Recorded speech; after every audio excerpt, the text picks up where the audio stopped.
Shri Krishna Radhe Radhe friends. आज के video में हम जानेंगे कि लड्डू गोपाल को किन चीज़ों का भोग हमें नहीं लगाना चाहिए और किन चीज़ों का भोग लगाना चाहिए और कौन सी वह चीज़ है जो हमें मार्केट से लेकर आते हैं और लड्डू गोपाल को भोग लगा देते हैं। तो अब कौन सी चीज़ों का हमें बाहर की चीज़ों का लगा सकते हैं, किन चीज़ों का नहीं लगा सकते हैं। तो देखिए, जब हम लड्डू गोपाल की सेवा में और प्यार में इतना डूब जाते हैं तो भक्त को ये ज्ञात नहीं रहता है कि ठाकुर जी को क्या भोग लगाएं और क्या नहीं लगाएं। उनको तो फिर ये लगता है कि अपने बाल स्वरूप में हमने इनकी सेवा कर रहे हैं। जब हम अपने बच्चों को हर चीज़ जो भी पकाते हैं उनका भोग लगा देते हैं, उसको दे देते हैं, तो हमें ठाकुर जी को वो भोग क्यों नहीं पवा सकते हैं। तो ऐसे भक्त के भाव हो जाते हैं ठाकुर जी की सेवा करते करते। तो देखिए, ऐसे कुछ चीज़ें हैं जिनका भोग हमें ठाकुर जी को बिल्कुल भी नहीं परोसना चाहिए। तो ऐसे कौन सी चीज़ें हैं, तो चलिए वीडियो शुरू करते हैं और जो भी है ये चीज़ आपको बताते हैं। जो वृंदावन के बांके बिहारी लाल हैं उनकी भी इन चीज़ों का भोग नहीं परोसा जाता है। तो खास करके हमारे घर में जो भी ठाकुर जी विराजमान है वो हमारे विष्णु भगवान का ही बाल स्वरूप है, तो उन चीज़ों को हमें फॉलो करना चाहिए। तो चलिए, सबसे पहले तो आप देखिए कि मैं ठाकुर जी की सेवा कैसे करती हूँ, इसका भी वीडियो आपको दे रही हूँ। फ्रेंड्स, वीडियो को अंत तक जरूर देखिएगा क्योंकि इसमें बहुत सारी छोटी छोटी चीज़ें मैंने बताई है जिन चीज़ों का भोग ठाकुर जी को नहीं लगाया जाता है। तो चलिए अब वीडियो शुरू करते हैं।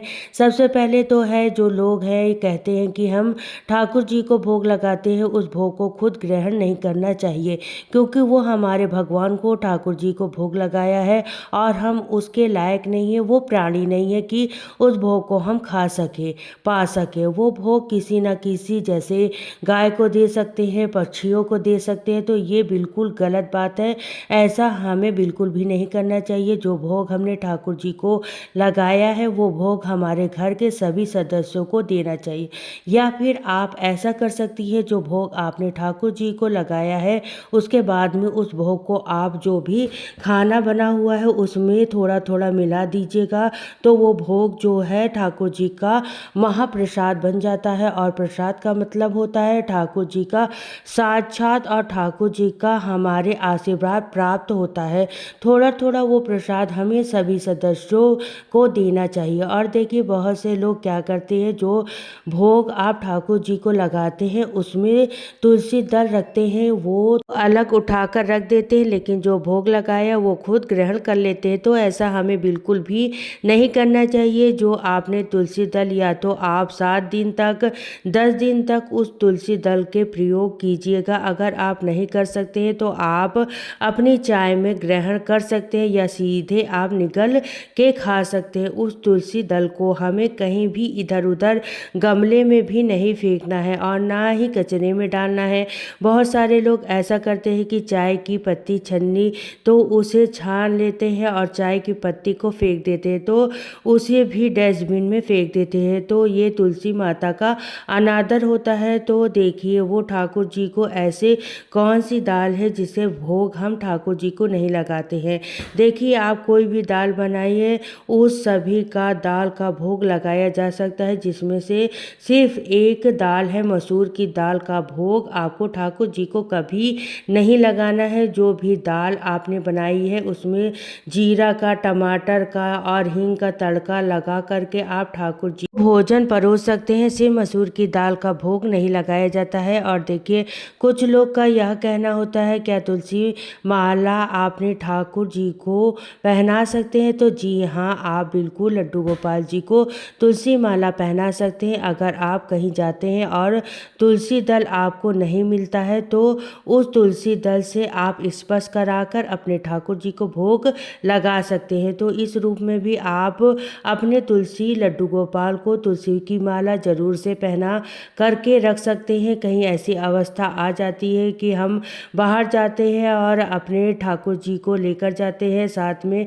और हमारे पास तुलसी माला नहीं होती है, तो अपनी तुलसी माला को स्पर्श नहीं करा सकते। लेकिन जो लड्डू गोपाल ने पहनी है उसे स्पर्श करा करके आप ठाकुर जी को भोग लगा सकते हैं। और दूसरा है, सब्जियों में हमें किन किन सब्जियों का ठाकुर जी को भोग नहीं लगा सकते हैं। तो सब्जियों में ठाकुर जी को, जैसे गाजर है, मूली है, मशरूम है और कहीं कहीं पर बैगन और फूल गोभी का भी भोग नहीं लगाया जाता है। लेकिन वृंदावन में हमारे यहाँ जब ठाकुर जी का भंडारा होता है तो उसमें हमें गड्ढ वाली सब्जी बनाई जाती है, भंडारे वाली, तो उसमें बैगन का प्रयोग होता है। तो कहीं कहीं पर बैगन का भोग लगाया दिया जाता है और कहीं कहीं पर नहीं लगाया जाता है। तो देखिए ये आपके भाव पर डिपेंड करता है कि आप किन चीज़ों का भोग लगाते हैं और किन चीज़ों का नहीं लगाते। लेकिन शास्त्र के अनुसार हमें ये भी नहीं भूलना होता है कि वो एक भगवान है, तो हमें शास्त्र के हिसाब से भी रहना है और ठाकुर जी की सेवा भी करनी चाहिए। लेकिन मैं किसी की भक्ति पर भी उंगली नहीं उठा सकती हूँ। तो देखिए हमें जो बांके बिहारी मंदिर में जो बात कर रहे हैं उन्हें गाजर के हलवे का भी भोग नहीं लगाया जाता है, ना ही मशरूम का भोग लगाया जाता है, ना मूली का लगाया जाता है, ना ही गोभी का लगाया जाता है और ना ही बैगन का भोग लगाया जाता है। तो ये वो कुछ चीज़ें हैं जिन्हें भोग बांके बिहारी मंदिर में नहीं लगाया जाता है। तो इसके हिसाब से अगर आप ठाकुर जी की सेवा करेंगे तो आप भी उन चीज़ों को फॉलो करके अपने ठाकुर जी की भोग सेवा दे सकते हैं। और एक प्रश्न होता है, क्या गुरुवार वाले दिन केले का भोग लगा सकते हैं? देखिए गुरुवार वाले दिन बनाने का भोग आप लगा सकते हैं, वो ठाकुर जी विष्णु भगवान का ही अवतार है। जो लोग बृहस्पति वाले दिन व्रत रखते हैं वो लोग केले का पूजन करते हैं और केले का भोग ही समर्पित करते हैं, यानी चढ़ाते हैं। तो उन लोगों को केला खाना नहीं होता है, वो लोग केले का भोग लगा सकते हैं और फिर वो किसी और व्यक्ति को दे सकते हैं, उन्हें ग्रहण नहीं करना होता है। और साथ ही मैंने कुछ भक्तों को देखा है कि घी का भोग लगा देते हैं, वीडियो वगैरह होती है तो देखिए जब सामने आ जाती है तो मैं देखती हूँ। तो देखिए मैगी आप घर पर जो बनाते हैं और मार्केट वाली लेकर आते हैं, मार्केट वाली उन चीज़ों का हमें भोग नहीं लगाना होता है जो अधिक दिनों तक पैकेट में होती है चीज़ों का आप भोग न लगाने से बचिए। कोशिश करिए कि आप घर पर ही ठाकुर जी के लिए भोग बनाइए और जब हम घर पर भोग बनाते हैं आप उनका भोग लगा सकते हैं, सेवइयों का भोग लगा सकते हैं। लेकिन मैगी का जो मसाला होता है उसमें लहसुन प्याज होता है, तो इसलिए आप उन चीज़ों का भोग नहीं लगाइएगा। और मेरे पास एक और सवाल तो बहुत ज़्यादा आ रहे हैं, क्या दी चाय का भोग हम ठाकुर जी को लगा सकते हैं? तो देखिए ये आपका भाव है, आप चाय का भोग लगाना चाहते हैं तो लगा सकते हैं। और देखिए अधिकतर तो हम ठाकुर जी को दूध का ही भोग लगाना चाहिए, लेकिन हमारे जो भगवान हैं वो प्रेम से रीझ जाते हैं, परिश्रम से नहीं। हमारे भगवान ने तो दुर्योधन के 56 प्रकार के मेवे त्याग दिए थे विदुर के घर केले के छिलके खाने के लिए, तो उसमें ऐसी कोई दिक्कत वाली बात नहीं है। अगर आप कभी कभार आपका मन करता है कि आप ठाकुर जी को आज चाय का भोग लगाएंगे तो आप बिल्कुल लगा सकती हैं। एक प्रश्न और आता है, क्या तरबूज का भोग हम ठाकुर जी को लगा सकते हैं? तो देखिए बिल्कुल लगा सकती है। और कैसे लगा सकती है? जो बीज वाले फल होते हैं तो उन सारे बीजों को निकाल करके और छोटे छोटे पीसेस में कट करके आप ठाकुर जी को भोग लगा सकती है। अब आप ऐसे मानिए हमारे घर में एक छोटा सा बच्चा है जो कि 1 साल का है, उसे आप हम कोई भी फल देंगे तो उसमें से सारे बीज निकाल कर ही तो देंगे।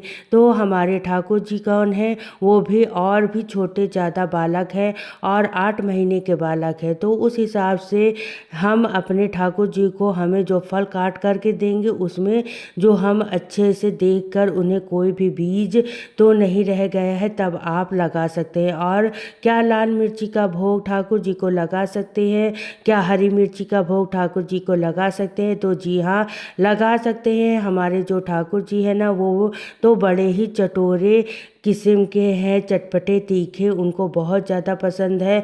हमारे वृंदावन में जो बांके बिहारी है ना उन्हें चाट पकौड़े का भोग लगाया जाता है और बहुत ज़्यादा प्रिय है उनको। ये सारी चीज़ें तो बिल्कुल लगा सकते हैं अपने ठाकुर जी को। हरी मिर्च और लाल मिर्च का भोग और ख़ास करके मशरूम का भोग तो बिल्कुल भी नहीं लगाया जाता है। और कौन सी मिठाई है जिनका भोग नहीं लगाया जाता है? उन मिठाई का भोग ठाकुर जी को नहीं लगाया जाता है जिन पर जो सिल्वर पेपर जैसे काजू कतली है उन पर सिल्वर पेपर चढ़ाई जाती है, उनका भोग नहीं लगाया जाता है। और सबसे प्रिय भोग हमारे ठाकुर जी का माखन मिश्री और दूध भात है। इन चीज़ों का भोग आप ठाकुर जी को जब मर्जी चाहे तब लगा सकते हैं। ठाकुर जी बहुत ही प्रेम के साथ खाते हैं। तो ये वो चीज़ें होती हैं जिनका भोग ठाकुर जी को नहीं लगाया जाता है। आशा करती हूँ आप लोगों को वीडियो अच्छी लगी होगी, और वीडियो अच्छी लगी तो हमारे चैनल को ज़रूर से ज़रूर सब्सक्राइब करिएगा, क्योंकि ऐसे इन्फॉर्मेशन वाली वीडियो हमारे चैनल पर आती रहती। और अगर आपका कोई प्रश्न है तो वो कमेंट द्वारा पूछ सकते हैं। फिर मिलती हूँ नेक्स्ट वीडियो में। तो सभी को राधे राधे, जय श्री कृष्णा।